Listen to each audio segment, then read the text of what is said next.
todavía pedimos, todavía soñamos, todavía esperamos. A pesar de los golpes que asestan nuestras vidas, el ingenio del odio desterrando al olvido. A nuestros seres queridos,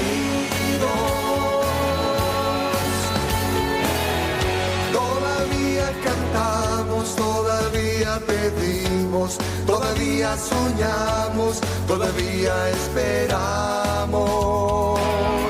Que nos digan a dónde han escondido las flores que aromaron las calles persiguiendo un destino. Muy buenas noches, queridas amigas, queridos amigos. Comenzamos un programa más de Diálogo Franco. Vamos a dedicarle estos primeros minutos a nuestro amigo, compañero de trabajo, ex vicepresidente de la República, el doctor Óscar Amancio Denis Sánchez. Hace 4 años fue secuestrado violentamente por los criminales, por los asesinos del EPP, y desde esa fecha hasta hoy no sabemos absolutamente nada. Saludamos a la hija del doctor Denis, a la doctora Beatriz Denis. Beatriz Denis, buenas noches, ¿cómo está, doctora? Buenas noches, doctor. Un gran saludo para usted y para toda la teleaudiencia. Beatriz, estamos pasando el videoclip que hicieron en homenaje, que todavía tenemos esperanza, 4 años sin respuesta. Decías hoy en una conferencia de prensa que el Estado paraguayo le debe a tu familia, a Concepción y a todo el pueblo en realidad alguna información respecto a la vida, no solamente de Óscar Amancio Denis Sánchez, sino también de Delio Morínigo y de Félix Urbieta. Así es, doctor. Hoy un día triste para la familia. Recordar todo, cumplir 4 años sin tener noticias de papá, sin información, sin saber de él, si está, si no está. Recordar todo, como lo dije, y nos arrebataron lo que más amamos en la vida, nuestro todo, nuestro motor, nuestro papá. Y como dije también hoy, nos deben tanto, nos deben libertad, nos deben justicia, nos deben seguridad, nos deben esperanza, y hay un deber que cumplir, el encontrar a los 3. ¿Qué es lo que hace falta, Bea, aparte de todo lo que ya se hizo, sobre todo ustedes como familia, para tratar de tener alguna información de tu papá, de Óscar Denis? Bueno, también me preguntaron si realizan acciones, a lo que respondimos, y todas las hermanas decimos siempre que sí, las actividades, los trabajos se hacen, pero mientras no haya el resultado que esperamos, que es el tener alguna información, doctor, para nosotros todo es insuficiente, ¿verdad? La voluntad está, las promesas están, las planificaciones están, los planeamientos que se dicen que se van a hacer están, pero los resultados no se ven. Entonces, mientras los resultados no se vean o no se tengan, quiere decir que algo no está funcionando. Hablemos de la parte tecnológica, por ejemplo. Pedimos, siempre estamos hablando con el ministro sobre las limitaciones que se tienen en cuanto a drones, por ejemplo. Bueno, está pendiente eso, un dron. Y hay otras falencias que no se están cumpliendo, digamos, cuanto a la parte de publicidad, de estrategia publicacional o de marketing, comunicacional, digamos, me expresé mal. En fin, hay un montón de cosas que mejorar y tal vez así se pueda llegar al resultado que queremos, que es encontrar a los 3. Porque si se realizan los trabajos, se planifican, se pone la voluntad que se dice que se pone y no se logra nada, pues algo no está funcionando. Y nosotros a 4 años, doctor. Sí, no, me imagino, terrible. Realmente lo que están pasando ustedes es dantesco. Vea, vos, tus hermanas, tu pobre madre, en fin, los nietos. Finalmente, Beatriz, yo sé de que es muy difícil, sobre todo cuando en el caso mío tengo tanto afecto, tanto cariño. ¿Cuántas veces me fui a descansar, a dormir, a almorzar, a cenar en la casa de tu papá, de tu familia, en tu casa?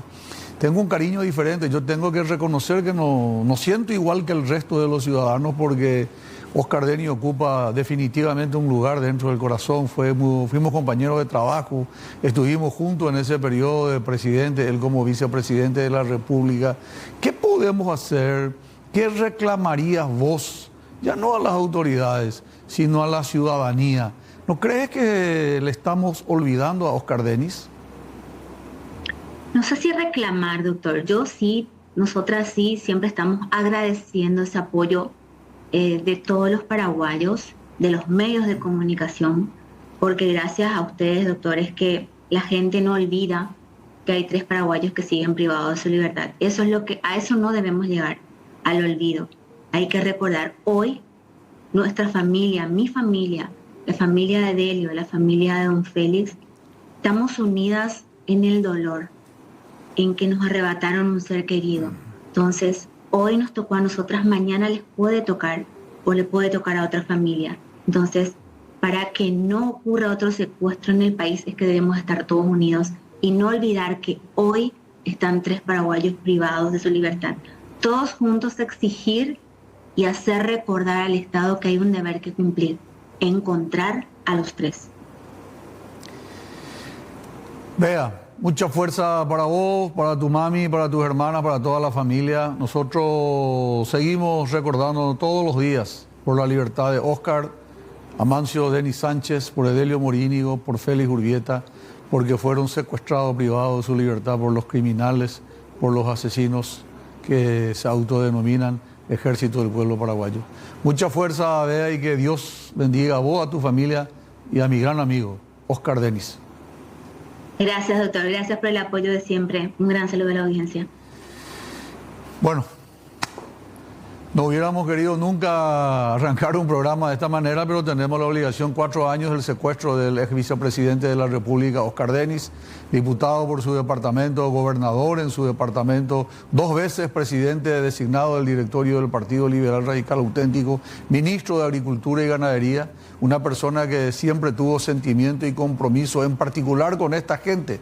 Me consta que siendo vicepresidente llevó adelante el proyecto de una pequeña central hidroeléctrica para generar energía sobre el río Upané y de esa manera dar fuente de trabajo a los habitantes de Concepción y de San Pedro y sacarle el discurso de la falta de presencia del Estado, que es lo que argumentaban los del EPP. Lastimosamente, hoy Oscar Denis no está con nosotros.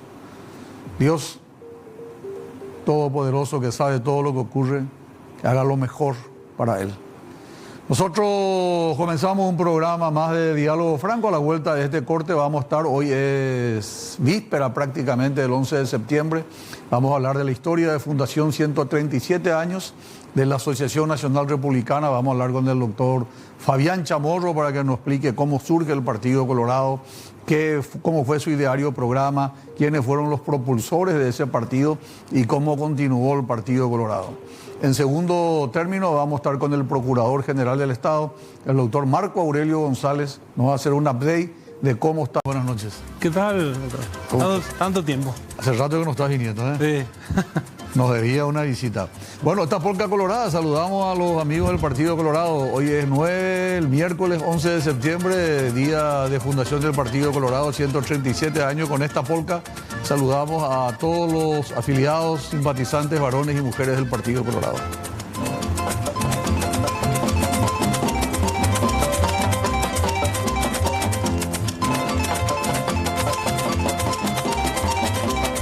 Bueno, 137 años, doctor. Yo sé que en varias ocasiones tuviste esta presentación, entonces decidimos compartir contigo para que le puedas enriquecer un poco a la audiencia de Diálogo Franco. ¿Cómo fue la fundación del Partido Colorado? Bueno, la verdad que los antecedentes, no se puede contar la historia del Partido Colorado sin contar la historia de los 2 partidos políticos tradicionales. Correcto. Tienen su génesis ya en la ocupacionalidad, donde se van formando las alianzas políticas que después se fortalecen años después. Y tiene un antecedente principal, la fundación de los 2 partidos, que tiene que ver con un hecho que se da en Villarrica en junio del año 1887, que termina una pelea, una batalla campal entre partidarios del caballerismo, cuando eso con partidarios de una disidencia que ya tenía el caballerismo desde hacía unos años. Y por esa pelea es que primero se termina fundando el partido, lo que se conoce como Partido Liberal, que era el Centro Democrático, y como una reacción a esa fundación del Centro Democrático es que a instancias de José II de Cut, le convence a Caballero para que se funde un partido oficialista, porque cuando eso era presidente de la República, Patricio Escobar, que era de la línea oficialista, que era parte del caballerismo, y terminan fundando el partido allá por creo que era domingo 11 de septiembre del año 1887 en el Teatro Olimpo, un teatro que hoy ya no existe, es más, ni siquiera parte de la construcción, ya existe ese teatro, y a partir de ahí empieza el bipartidismo en Paraguay que cambia definitivamente la dinámica de la política en nuestro país. ¿Cuál sería el Teatro Olimpo? Estaba ahí sobre lo que hoy es la calle Oleari, entre Oliva y Estrella, que ya no existe más, hoy hay un edificio. Entre Oliva y Estrella. Sí, hay un edificio corporativo ya, pero ya no queda nada, un teatro que un tiempito después de la fundación del partido desaparece. Bueno, el Partido Liberal surge básicamente como consecuencia del fraude electoral, las elecciones de Villarrica, la corrupción generalizada, la venta de tierra, la intromisión de las Fuerzas Armadas. ¿Y el Partido Colorado por qué surge?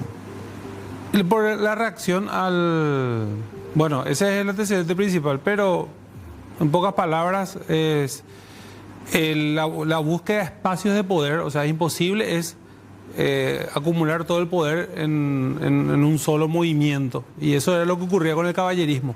El caballerismo acumuló absolutamente todo el poder durante 6 años, y del caballerismo es que van surgiendo disidencias, no una sola, van surgiendo disidencias, y una de ellas es el que inicia el proceso de fundación del Centro Democrático, que adhiere después a sectores estudiantiles, sectores artesanos, que no eran parte del caballerismo propiamente dicho, pero que adhieren a esa nueva nucleación que se crea a partir de esa disputa entre ambas corrientes, por decirlo de una manera. Digo corrientes porque realmente no había problemas ideológicos, había problemas personales y de búsqueda de poder en todo caso, pero no había se conocían todos. Desde el punto de vista práctico, casi se podría asegurar que Bernardino Caballero, cuando ingresa al poder, hay que aclarar, ingresa por un golpe de Estado. Sí, ingresa por un golpe de de Estado. Él apresa a Adolfo Saguier para quedarse con el poder. Y se queda con el poder. Pero hay que decir que Caballero es parte de una línea de sucesión en donde estaba primero Juan Bautista Gil, Cándido Barreiro y Bernardino Caballero, que fueron los 3 protagonistas que quedan luego de la ocupación aliada como preponderantes. Sí, cierto. Lo asesinan a Gil, muere Cándido Barreiro y ahí toma el poder. Caballero no tuvo la paciencia que tuvo Cándido Barreiro. Cuando murió Gil, Barreiro esperó que termine su mandato con su vicepresidente. Bueno, Caballero no quiso esperar 2 años y terminó tomando el poder antes, y de todas maneras se iba a quedar con el poder 2 años. Incluso la Constitución decía que le correspondía al ministro de Guerra y Marina, y él creo que era entonces ministro del Interior, así que... Era ministro del Interior. Ahora, cuando comenzamos había aclarado, doctor, de que surge como una reacción a la fundación del Partido Liberal. ¿Vos podrías decir que el Partido Colorado, que se funda el 11 de septiembre, 10 de julio el Partido Liberal, estamos hablando de prácticamente un mes, casi 2 meses después de fundarse el Partido Liberal, se funda la Asociación Nacional Republicana como para mantener el statu quo, para mantener el conservadurismo? No sé si el conservadurismo, para mantener el poder en esas personas. Bueno, sí, se crea con la intención de quedarse todavía con el poder, que de hecho lo logra, porque... durante mucho tiempo. Sí.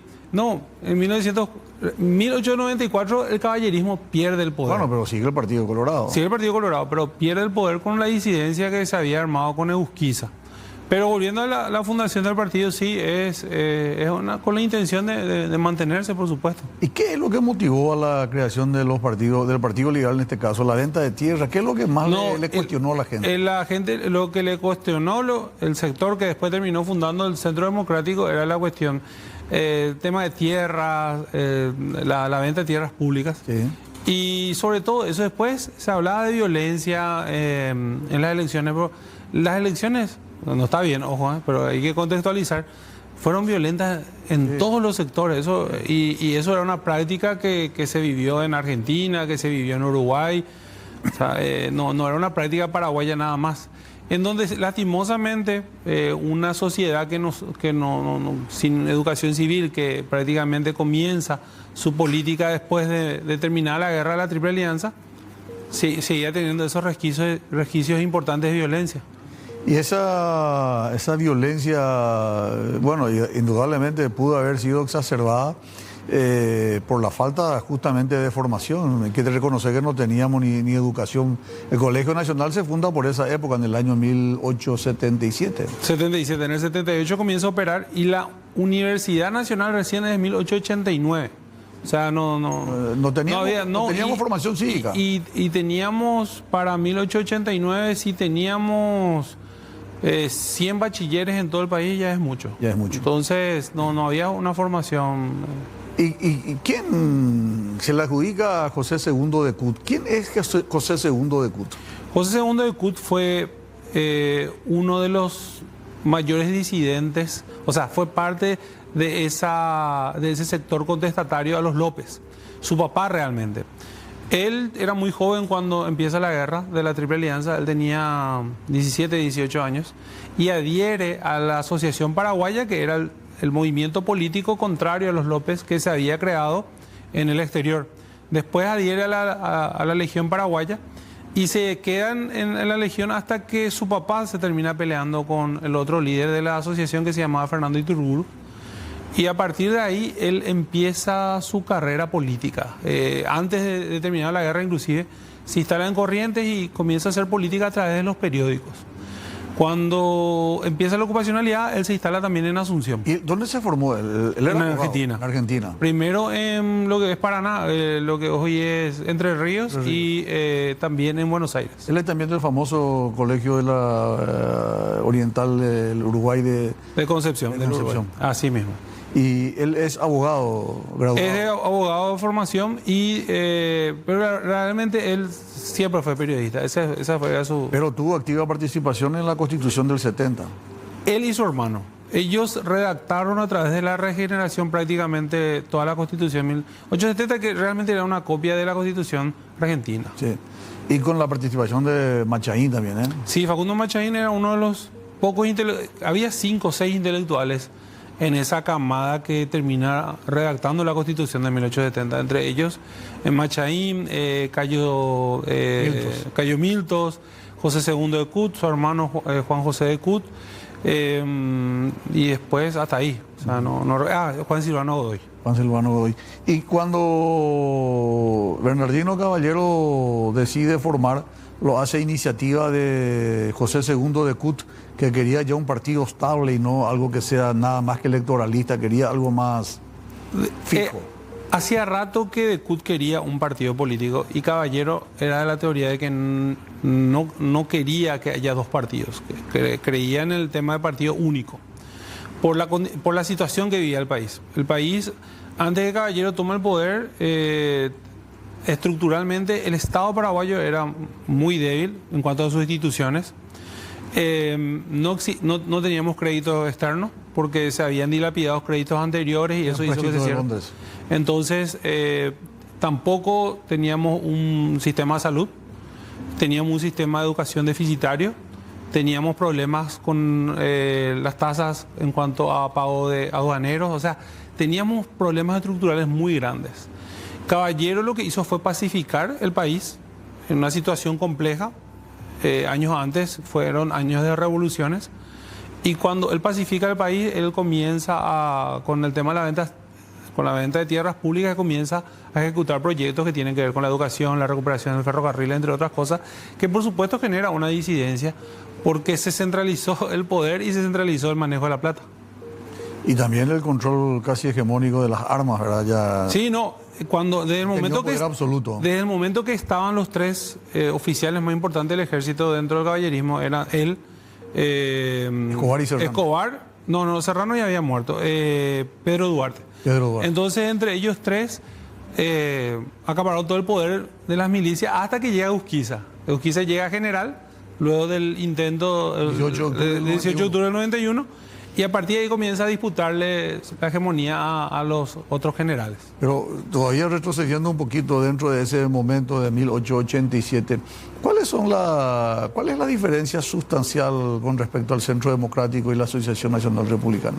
Muy pocos porque los dos eran de tendencia liberal. O sea, el liberalismo comprendía en aquella época el tema de mayores libertades, poca intervención del Estado en la economía, liberalismo puro todavía. Propiedad privada. Propiedad privada, la defensa de la propiedad privada, que era una copia de nuestra Constitución. Libertad de prensa. Los dos partidos son hijas de la Constitución de 1870. Eso es cierto. Entonces, no había grandes diferencias. Las diferencias van ocurriendo años posteriores con gobiernos que se van dando, pero en ese nacimiento, en cuanto a ideológicamente, no había muchas diferencias.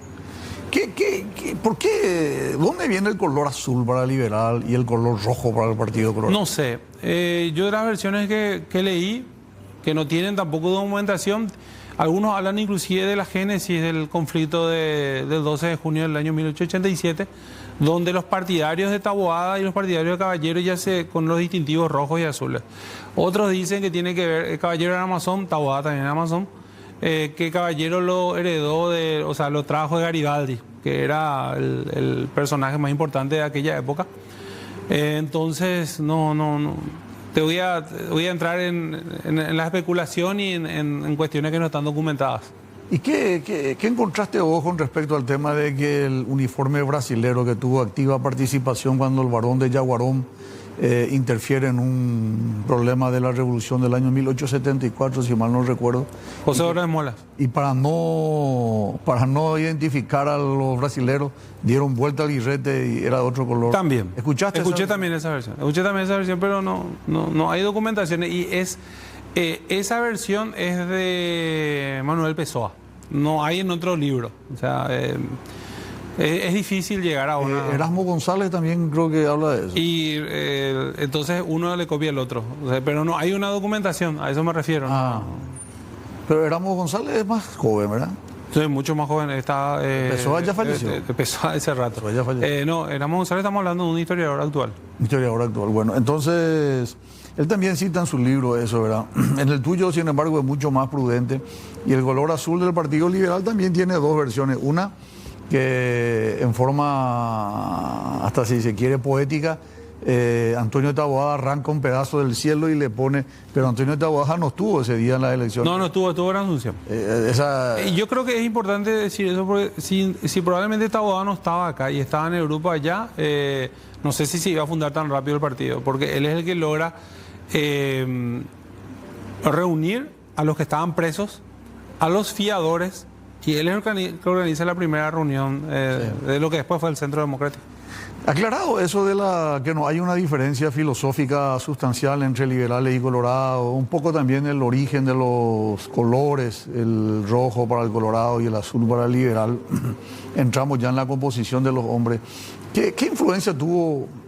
Vamos a ir a un corte, ¿verdad? Pero sí, antes del corte, sí, porque veo que escribiste un libro sobre Bernardino Caballero, el iniciado, con el doctor Saúl Zaputovich. ¿Qué influencia tuvo la masonería en la mente del político de esa época de la posguerra? Ahora ya te contesto. Ahora. Y mucha, porque prácticamente todos los cuerpos directivos de los dos partidos eran masones. Y la masonería es la que había instalado el tema del discurso, justamente la libertad, el debate. Y probablemente por uno de esos motivos es que Caballero fue tan tolerante con los medios de prensa. Y había medios de prensa contrarios a Caballero durante su gobierno que le vestían inclusive de mujer. Por ahí estaba uno de los recortes de esos periódicos donde se burlaban abiertamente de él, donde lo presentaban como una mujer, como un ladrón, como un corrupto. Entonces, la mujer tuvo casi 80 hijos. Sí, y bueno, los dos, Taboada también. Los dos caudillos, ahí está, justamente, se están repartiendo el territorio con sus ministros. Sí. Justamente, entonces, de todo eso ellos de alguna manera lo trasladaron. ¿El periódico este? Este es El Látigo. El Látigo. El Látigo. Y ahí donde le ponen también como el famoso General Avestruz. No, ese ya es El Látigo Inmortal. Que es una continuación del... la pucha, más grave, El Látigo Inmortal. Inmortal, sí. y fue tolerante. Todas estas cuestiones de alguna manera tuvieron que ver con la masonería. Hay que decir que el 6 de junio, 6 días antes de la pelea en Villarrica, ellos cuando te digo, Taboada, Caballero, todos juntos fundaron la primera logia que sigue en funcionamiento todavía, que se llama Aurora del Paraguay. Y 6 días después se pelearon. Sí, sí. Entonces, a la hora de los intereses políticos a veces no estaba primaban Adolfo mucho. Zaguier también. Estaban todos, por eso prácticamente todos los primeros presidentes y vicepresidentes de la República, hasta 1912 fueron masones. Se rompe con Scherer. No, Scherer fue el último. Scherer fue el último. Y después... con Manuel Gondra. Manuel Gondra fue el último hasta una hegemonía larga. Manuel Gondra, Scherer ya no fue entonces. No, Scherer no fue, Scherer sí fue. El que no fue Manuel Franco. Manuel Franco, fue el 16. El 16 al 19 fue y también el doctor que vino después, el médico, Montero. Tampoco fue. Y después otra vez con Estigarribia, un año. Bueno, vamos a hablar después de la masonería. Sí. A la vuelta de estos consejos comerciales quiero que nos explique la relación con los legionarios y los partidos Dale, políticos. sin problema. Consejos comerciales y regresamos con el doctor Fayez. Bueno, los legionarios son parte de los paraguayos que pelearon la guerra contra el Paraguay. Y fueron parte de la organización de los partidos políticos. Después está quién tiene más, quién tiene menos. En los dos partidos políticos hay tanto traidores, vaqueanos del ejército aliado, legionarios. O sea, si vamos a irnos por ver quiénes fueron los que le acompañaron a López hasta las últimas condiciones, ahí vas a encontrar entre los dos partidos, vas a encontrar 10 personas. No, se mezclaron todo. Se terminó mezclando todo. Yo acepto que el Partido Colorado tiene más identificación con López. Eso creo que nadie puede negar, ¿verdad? Sí, bueno, pues eso es posterior también. Sí, no estamos hablando de la pero época... el tema de los legionarios, el Partido Liberal no tiene ni una sola persona que haya firmado. Ni una. No. Ni una. Es imposible, doctor. Ni una sola persona. Yo podemos, cuando quiera, en otro momento. Doctor, podemos ver uno de los nombres podemos ver. sin problema te voy a No, mostrar. si quién es. demostrás una persona legionaria dentro del Partido Sí, Liberal, sin es problema. suficiente. Dentro del Partido Colorado hay 22. Sí, pero tiene 100 fundadores más el Partido Colorado que el Partido Liberal. Uno. La cantidad. Claro, tiene 100 fundadores más. No importa, pero si quieres... Porcentualmente, si podemos hablar, yo te voy a demostrar, por lo menos ahora mismo en la mente ya tengo 3. Entonces, te puedo mostrar que porcentualmente son casi lo mismo. Y después ver quiénes son los que terminaron teniendo preponderancia en el partido en el futuro. Te vas a dar cuenta. Ahí vos le tenés ya 2, 3, como Egusquiza, González, que fueron incluso presidentes de la República, ¿verdad? González no fue legionario. ¿Cómo no va a ser? No, González Claro que estaba fue en la Juan Gualberto González. Sí, recontra legionario. Estaba en la sanidad del ejército argentino. Él fue tomado prisionero como Taboada en Uruguayana y fueron obligados a servir en el ejército argentino. Taboada también sirvió en el ejército argentino. Pero vos, Entonces, ¿vos te estás refiriendo a Antonio Taboada o a Rufino? No, Rufino, su hermano, Antonio, sí, Antonio no. Antonio Taboada, Antonio no. Rufino no se rindió en Uruguayana. Es más, él no estaba en el ejército cuando eso. El que se rinde en Uruguayana es Antonio y Juan Gualberto González. Los dos sirven en la sanidad del ejército argentino. No sirven en la Legión Paraguaya, ni uno de los dos. Sí, pero no vinieron. Bueno, en el caso de Antonio Taboada... Euquisa sí. Euquisa y Juan Gualberto González también, ¿verdad? Juan Gualberto González también, es categórico. Te puedo mostrar con documentos que no fue legión. Y sería bueno, porque si no, esas son las cosas que hacen cambiar la visión de la historia. Lo que pasa es que no tiene trascendencia, que haya sido o no haya sido, porque en el momento en el que se juntaron para fundar los partidos políticos, había de todo, porque hay que decirle a la gente que sobrevivieron muy pocos hombres.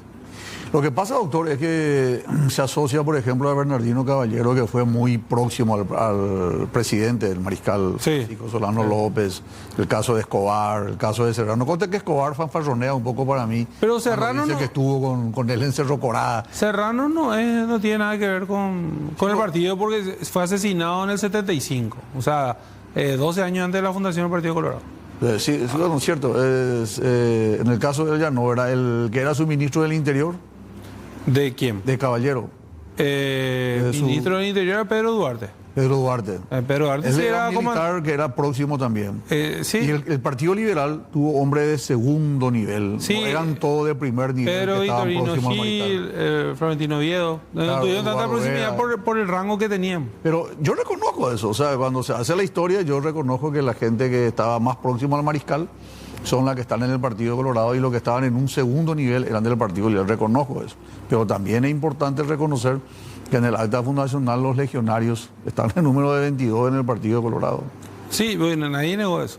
Pero hay que decirnos más que es mentira, o sea, de mi parte es mentira de que no haya legionarios en el Partido Liberal. Es imposible.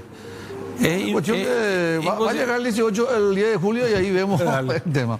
Pues los legionarios, al final de cuentas, como vos decís, se mezclaron todo, ¿verdad? Porque al principio estaban los lopistas, los antilopistas. Había de todo. El tema del lopismo es muy posterior. Empieza ya por 1902 y la Revolución Liberal de 1904 hace que el Partido Colorado definitivamente adhiera al discurso lopista, porque había intelectuales colorados como Ignacio Apane que no adherían al lopismo cuando empezaron, cuando empezó esa generación del 900. Después, cuando el partido adhiere definitivamente al nacionalismo paraguayo, entonces él también se suma, pero no... ¿Y en qué momento asume ese nacionalismo? 1904, con la revolución. Después de la caída del gobierno. Cuando empieza la caída, porque ¿qué hace Caballero? Caballero y Escobar eran cuando esos presidente y vicepresidente del partido, toman las riendas de los dos ministerios más importantes para manejar el tema de las armas, que son el Ministerio del Interior y lo que hoy es el Ministerio de Defensa, que era Guerra y Marina. Sí. Y adoptan el eslogan liberemos el país de legionarios, algo así decía. ¿Por qué? Porque Benigno Ferreira, que era la cabeza de la revolución, la cabeza militar de la revolución, era de la Legión Paraguaya. Sí, él sí. Entonces ellos Él sí, pero adhieren... no está en el acta fundacional. No estaba, no, porque él no estaba ni Y siquiera. además él fue exiliado cuando fue criatura. Sí, hizo toda su circunscripción en Argentina. En el 94 vuelve para ser presidente del partido y... Entre paréntesis, 3-4 revoluciones le educó a Bernardino Caballero. De hecho, gana también en el 1904. Porque Benigno termina ganando en el 1904. Pero ellos llegan a un acuerdo para el 1910. Y claro, porque tenían un enemigo común que era Albino Jara. Albino Jara fue el que le había echado del poder a Benigno y también había sido el que comenzó la persecución efectiva de Caballero, porque hay algunos... el papá Zacarías... Juan Zacarías Jara era muy amigo de Caballero. Pero Albino no iba a tener problema de liquidarle a los caudillos. Entonces yo creo que ahí es que se... O sea, ellos les unió a Caballero y a Ferreira, le unió a Albino Jara. Increíble. Pero ya estaban los dos de retirada. 2 años antes de morir, Caballero. Caballero en el 12. Y el otro terminó muriendo en el 20. O sea, ya estaban de retirada los dos. Ya no tenían la fuerza que tenían 10 años, 15 años antes. Caballero estuvo mucho tiempo en el poder. Sí, estuvo mucho. Desde 1874 hasta 1894 estuvo en el poder efectivamente. 20 años. 20 años. Y después fue senador. Pues ya menguado. No, fue senador. O sea, pero ya no tenía la hegemonía que tenía anterior. Él no tenía mucha, para terminar, no tenía una formación así académica muy... No, sí, cuando él se presenta a Cerro León, él tenía terminada la escuela. Lo que hoy sería la escuela. Y no había secundaria. Sí, él le tocó todavía la época de don Carlos Antonio López. No había secundaria en la época de don Carlos Antonio López. Pero él a los cuántos años se incorporó al ejército. Creo que tenía 21 años. 24 me parece. Y él nació en el 30. Grandecito, ya tenía barba, 39 y él se presenta en el 64, sí. 25 años, sí, exactamente. 25. Bueno, entonces ya era mayorcito. Ahora, él fue ministro de Guerra y Marina, fue ministro del Interior, ministro de Relaciones Exteriores, ministro de Instrucción Pública. No, el único que no fue de Relaciones Exteriores. Cuando eso había 5 ministerios nomás. Él fue ministro de 4 ministerios. De todos menos Relaciones Exteriores. Y fue senador. Que generalmente siempre fue de CUT, en los gobiernos colorados. Él se llevaba bien con de CUT. No, tenían un pacto, no sé si político. Por ejemplo, cuando se escriben los estatutos del Partido Colorado, de CUT se encargó de toda la parte doctrinaria. Caballero recibe eso y le da a otro intelectual que tenía, que era Juan Crisóstomo Centurión, y le dice, verifícame lo que escribió este legionario Cue, le dice. O sea, No, es que había una amistad, pero sí eran aliados circunstanciales por la cuestión política. Pero no le acompañó para ser presidente. No. Es más, el hecho que Juan Gualberto González intente, su concuñado fuera de CUT, que intente, hizo que Caballero acelere un golpe para sacarlo del poder. Muy bien. ¿Algo más que no te haya preguntado y que quieras compartir con la audiencia, doctor? El acta de fundación del Partido Colorado estuvo cuidado por Ricardo Brugada hasta que muere en el año 1920. Después va pasando de mano en mano, llegó a estar en poder Edgar Ellis Fram. Años después, creo que ya durante la época democrática, esa acta va a parar a la Asociación Nacional Republicana, y un político bandido, como varios políticos que tenemos en Paraguay, pensó que era mejor tenerlo en su casa, y hoy está en la casa de un político ya retirado, pero que tiene el acta de fundación de nuestro partido. ¿De quién es?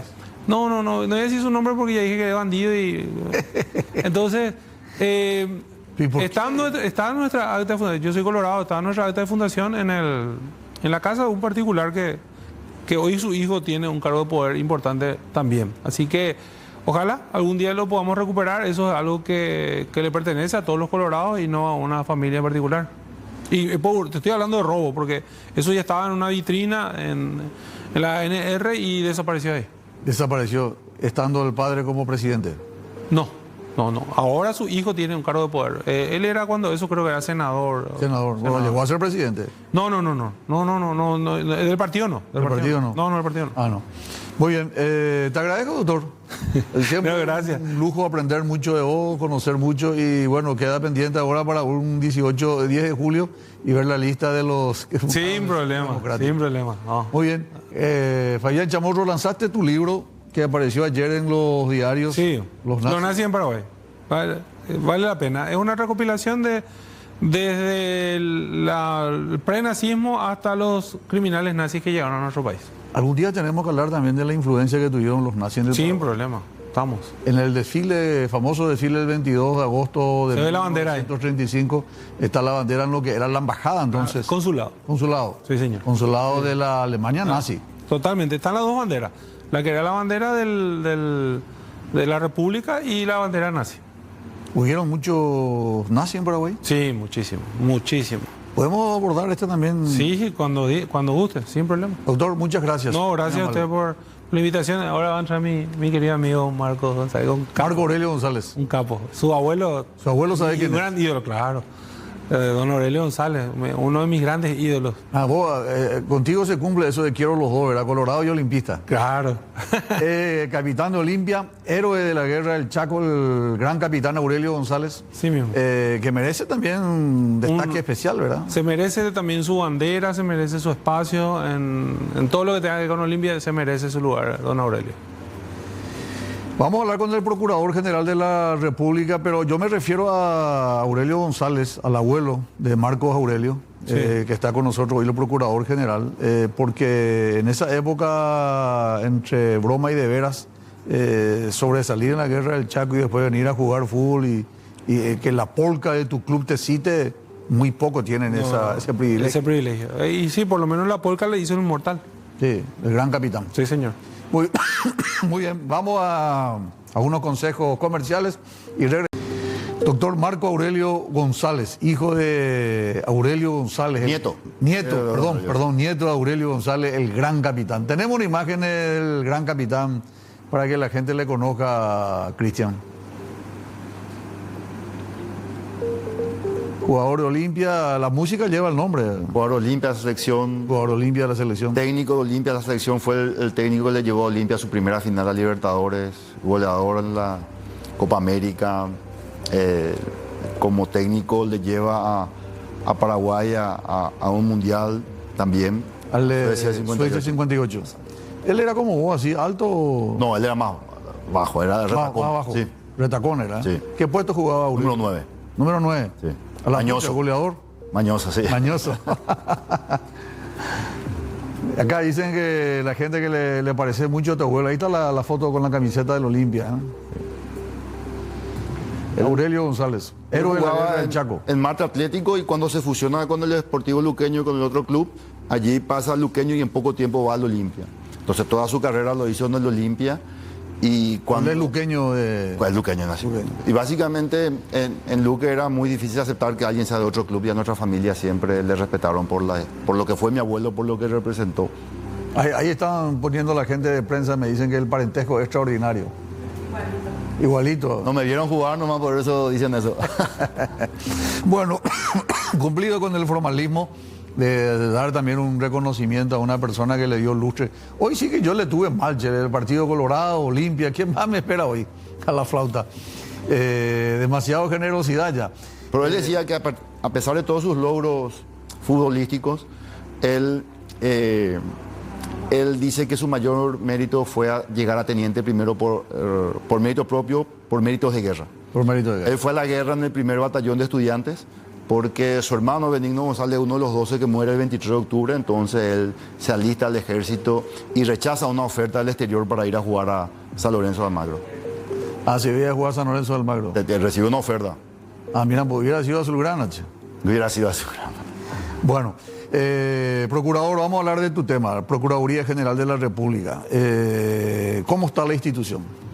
Yo creo que la institución está sólida, con buenos talentos humanos, es mucho el desafío, pero también es mucha la voluntad, el compromiso, el profesionalismo que tienen los compañeros. Hemos en un año incentivado fuertemente la meritocracia, sancionado el relajamiento y apostado por el sistema de concursos, no solamente para llenar los cargos que así mandan la ley, sino también cargos de confianza. ¿Y tu número de personal aumentó, mantuviste? En realidad, el Ministerio de Economía, el equipo económico nos ha autorizado la creación de 7 nuevos cargos que estaban allí en la ley de presupuesto, y eso lo hemos llenado ya a concurso. Se llamó a concurso. Sí. Entonces se cumplió con todo ese formalismo, todo. Exacto. ¿Y la institución cómo está? Hay casos emblemáticos, he visto que ahora hay una demanda contra la Cámara Paraguaya de Alcohol, Capasa. Exactamente. Mira, Cañas Paraguayas Sociedad Anónima. Cañas Paraguayas Sociedad Anónima. Nosotros tenemos cuantificado en lo que va un año de gestión que lo que representan las sentencias con resultado favorable al Estado cuantifican aproximadamente 176 millones de dólares. En total, los montos que representa el litigio de todos los juicios, los 9.000 juicios que tiene el Estado, es una cifra superior a los 600 millones de dólares con sus intereses. Entonces, está en riesgo mucho. Por ende, cada caso tiene mucha trascendencia, tiene mucha repercusión económica en el dinero de la gente, porque es en el dinero de los contribuyentes, es la plata del Estado paraguayo. Y en el caso de Capasa, es un claro ejemplo como un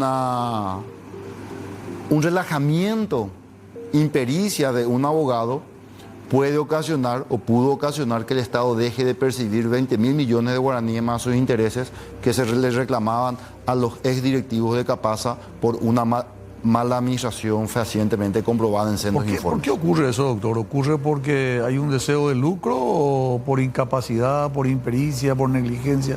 ¿Cuál es la causa real? Hay abogados que a veces están involucrados en hacerle perder al Estado. En este caso puntual yo no te puedo decir la causa por la que ocurrió. Sí te puedo decir que él tomó intervención, se le reconoció personería, nunca se fue ni siquiera a pagar una notificación, no hizo absolutamente nada. ¿Y qué se hace con ese abogado? Le estamos demandando por indemnización.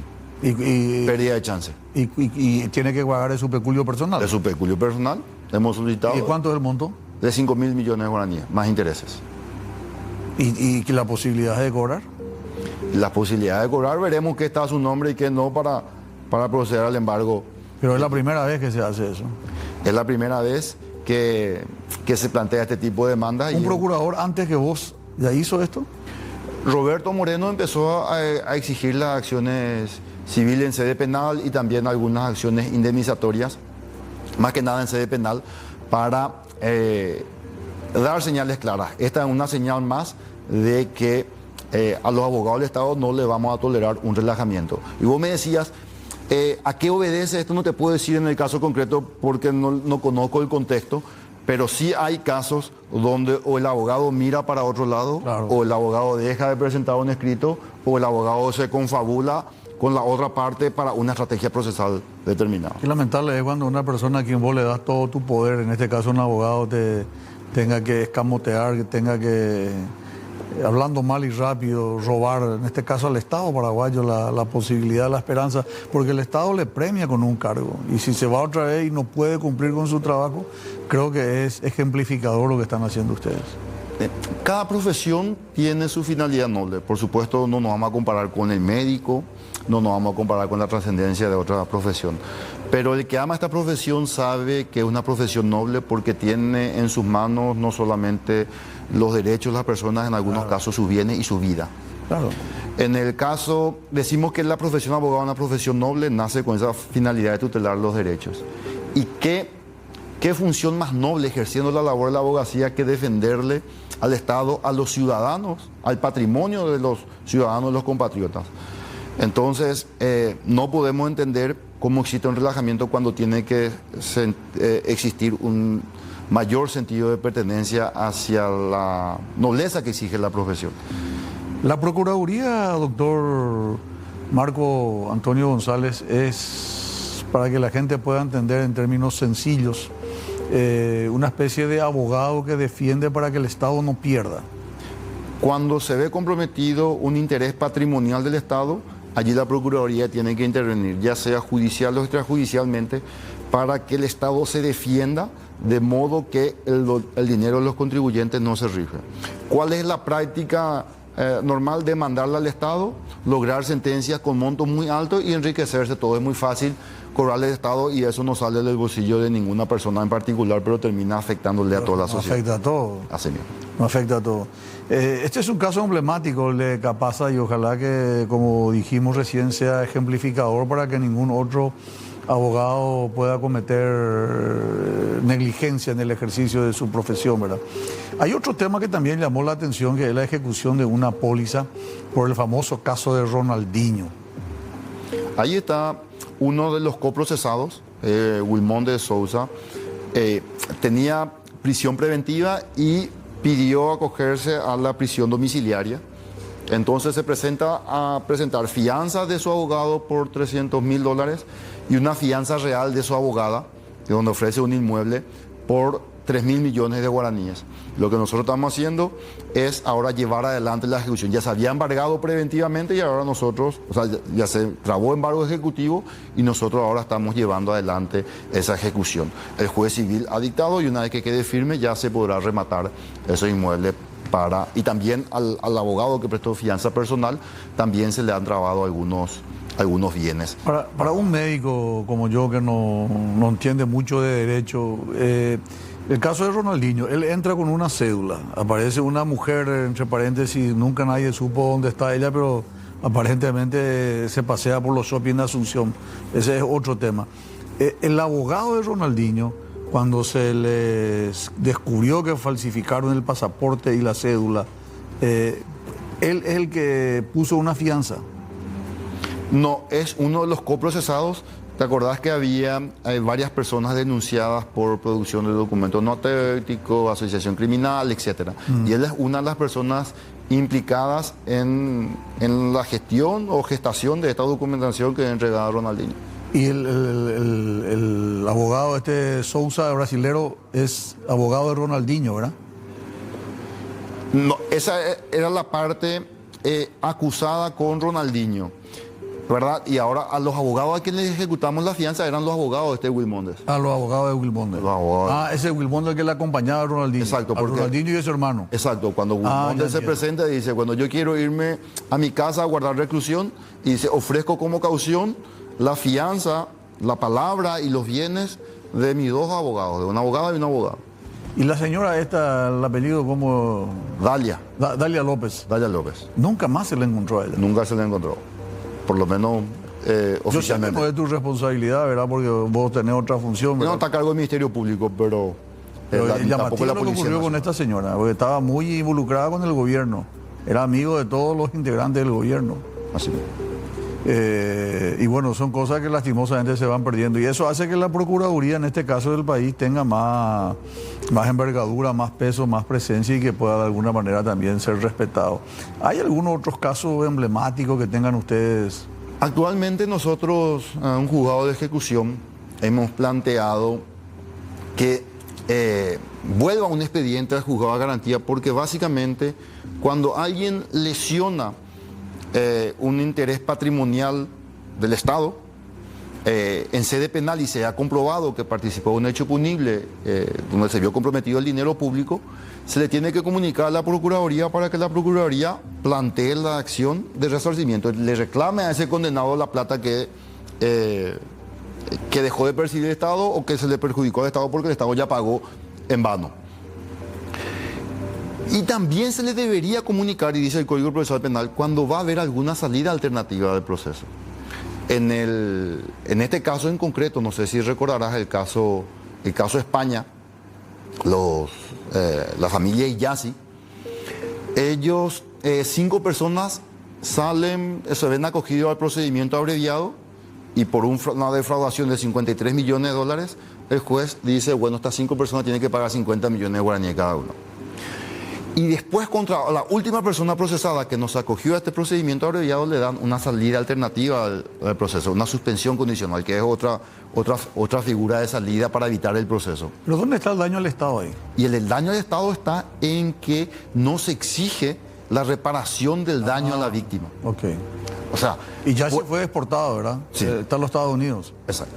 Entonces, las personas pueden acogerse a este beneficio, pero tienen que resarcir el daño social o el daño a la víctima. Y a ese efecto tenía que ser comunicada o noticiada a la Procuraduría y no pasó. Entonces también estamos exigiendo, hemos enviado también nota a la Corte Suprema de Justicia, a la Fiscalía General de Estado, tratando de articular acciones para tomar ese conocimiento y que la Procuraduría pueda exigir que el dinero público sea precautelado, que el dinero público sea protegido y que se exija la reparación porque la misma ley lo exige. En épocas anteriores era muy frecuente la demanda que recibíamos, como Estado me refiero, de parte de organismos internacionales, la Corte Interamericana de Derechos Humanos, por el caso de varios niños soldados que fallecieron, pedían una suerte de indemnización, la construcción de vivienda, reconocimiento, acto público, orientación. ¿Cómo está el tema de castigo, fallecimiento en los cuarteles? Ya no es frecuente como antes, ¿verdad? Obviamente ya no es frecuente como antes, ya no se presenta la misma situación, la misma coyuntura. Vivimos, como se quiere decir, con otro chip ya en época democrática, o por lo menos no lo toleraríamos como se toleraba antes. Y hay que decir que Paraguay es uno de los estados más cumplidores con la sentencia de la Corte Interamericana y con las recomendaciones de la Comisión Interamericana cuando así lo considera prudente. De hecho, presidente, la semana que viene vamos a tener la visita de los representantes, vicepresidente y representantes de la Corte Interamericana para hacerle seguimiento a las recomendaciones y a las sentencias que ellos dictaron en 3 casos de comunidades indígenas. Y el día de hoy, el presidente de la República, en forma conjunta con la Corte Suprema de Justicia, han presentado un proyecto de ley que también se enmarca en el cumplimiento de una exigencia de la Corte Interamericana que tiene que ver con la reglamentación de los procedimientos claros y precisos para la restitución internacional de niños.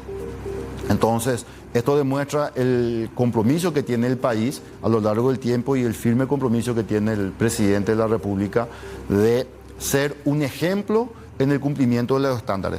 También otro ejemplo y una muestra de la preocupación que tiene el presidente y lo que refleja el gobierno es desde que este año las personas que tienen una sentencia de condena en contra del Estado en sede internacional, en el marco de las instancias internacionales de derechos humanos, porque además del sistema interamericano está la Organización de las Naciones Unidas, el Tribunal de la Haya, etc., prevé una cláusula donde se le tiene que dar prioridad y cobrar en este ejercicio si hay dinero a esas personas. Anteriormente se tenía que prever la inclusión presupuestaria. Claro. Entonces, eso hace poco tiempo se celebró la asamblea de la OEA y estuvieron la gente de la Comisión Interamericana y ellos resaltaron, de hecho la presidenta misma de la Corte ha resaltado esta iniciativa paraguaya que es un ejemplo en la región. Qué bueno. Tocaste el tema de los pueblos originarios, este tema de los macá que habrían perdido su propiedad cerca de la construcción del puente ¿Pudiste seguir ese tema, doctor? Nosotros instalamos una mesa con los Macá para estudiar la problemática. Ellos expresaron las preocupaciones y los quebrantamientos que tienen, y lo que nosotros pudimos constatar es de que donde cae el puente no está una propiedad titulada en registro público a nombre de los Macá, sino a nombre de las personas a quienes se les pagó por la expropiación. Y las 101 hectáreas tituladas a nombre de los Macá está a más de 1 kilómetro de donde cae el puente. Es decir, no afecta a lo registrado públicamente. Ahora, hay que reconocer que después de la guerra del Chaco se le prometió a los Macá algo así como 335 hectáreas y se le ha titulado recién 101 hectáreas, ¿verdad? Faltan todavía. Faltan más de 200 hectáreas por titularse a los Macá. El gran problema es que decía que a los Macá se le tenían que titular esas 335 hectáreas en lo que sería Presidente Hayes o Villa Hayes o el departamento, pero no tenía datos de longitud dónde exactamente. Entonces se le dio 101 hectáreas, que es lo que se encontró, y se está buscando la manera de articular el otorgamiento de los títulos por lo restante. El gran problema que existe es que los Macá quieren, obviamente, cerca de donde están las 101 hectáreas, y donde están las 101 hectáreas hoy día hay inmuebles que no pertenecen al Estado, y ahí hay un gran problema. Entonces, no estamos pudiendo cumplir tampoco con ellos. Tampoco estamos pudiendo cumplir, es un reconocimiento, lo ha asumido públicamente el gobierno, y se encuentra abierta la negociación, la mesa instalada liderada por el presidente del INDI, forma parte de la misma ministra de Obras Públicas y representante de varias instituciones, con miras a tratar de darle una solución definitiva a este problema que lleva ya muchísimo tiempo. ¿Me permití algunos consejos comerciales? Vendemos y regresamos luego con más Diálogo Franco.